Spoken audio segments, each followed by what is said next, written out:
आज ही Doubtnut app download करें। Doubtnut पर होगा अब आपके सभी मैथ्स, केमिस्ट्री, फिजिक्स और बायोलॉजी डाउट्स का सफाया। बस अपने क्वेश्चन की फोटो खींचो, उसे क्रॉप करो और तुरंत वीडियो सोल्यूशन पाओ। Download now. इस क्वेश्चन में ये बता रहा है कि एक पार्टिकल है जिसको वर्टिकली ऊपर प्रोजेक्ट किया है, ठीक है, विथ इनिशियल वेलोसिटी u, ठीक है।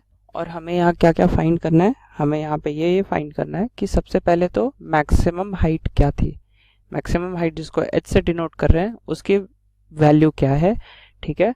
दूसरी चीज द टाइम, वो टाइम जिसमें कि जो कि मैक्सिमम हाइट अटेन करने में लगी, मतलब मैक्सिमम हाइट तक पहुंचने में लगी, और वो टाइम जिसमें कि वो वापस आने में लगी, ठीक है। पहली चीज ये हो गई।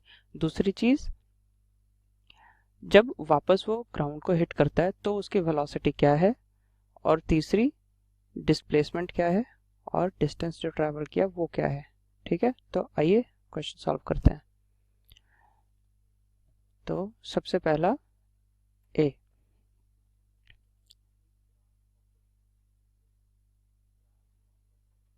Maximum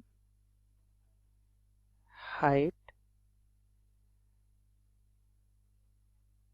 time to go up and time to come down, ठीक है। मैक्सिमम हाइट क्या हो जाएगी, मैक्सिमम हाइट सपोज h से ही किया, h से डिनोट किया, ठीक है।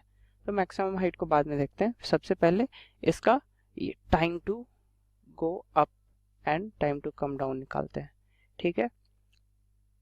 v फ्रॉम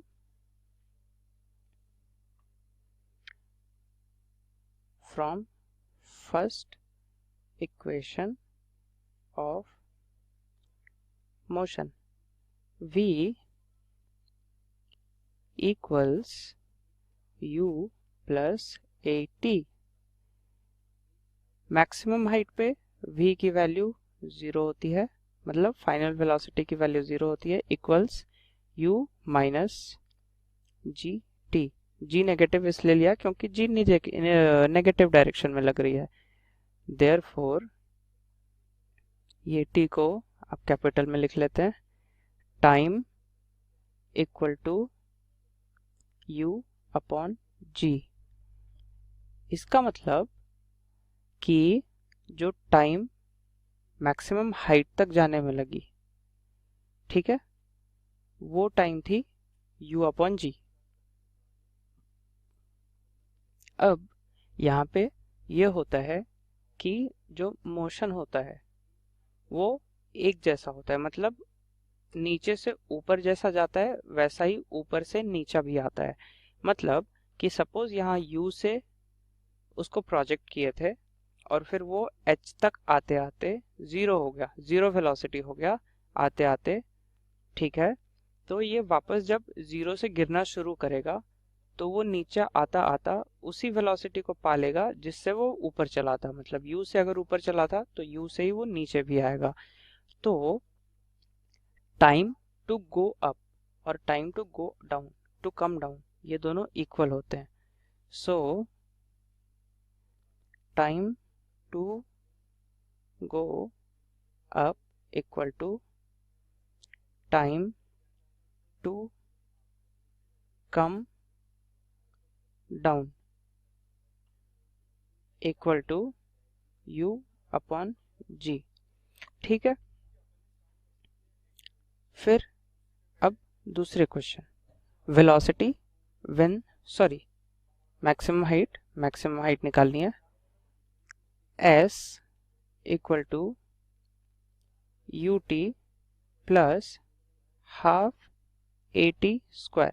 अब यहाँ पे t की वैल्यू जो मैक्सिमम हाइट पे निकली थी, ये u बाई जी जो निकली थी, ये पहले में उसको अगर यूज कर ले तो मैक्सिमम हाइट की वैल्यू आ जाएगी।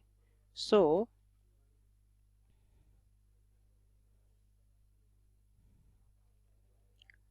h equal to u into u upon g minus half into g into u upon g into u upon g. So h equals u square upon g minus half into u square upon ji.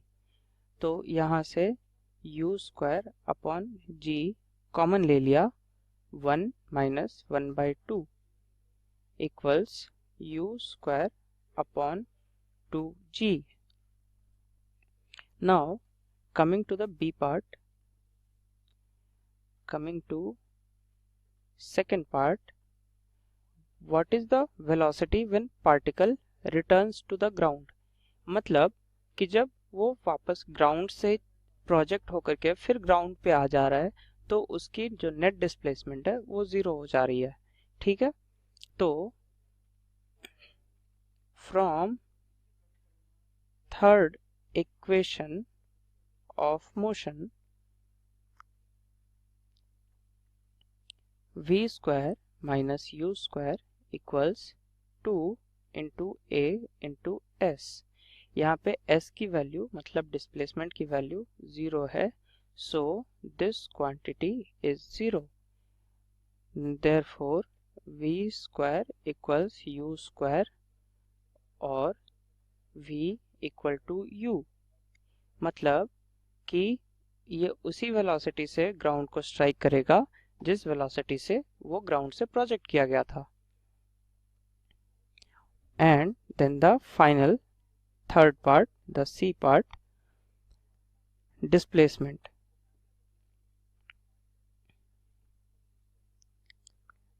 Displacement during the time of whole motion. ठीक है, displacement equal to minimum separation between initial and final position।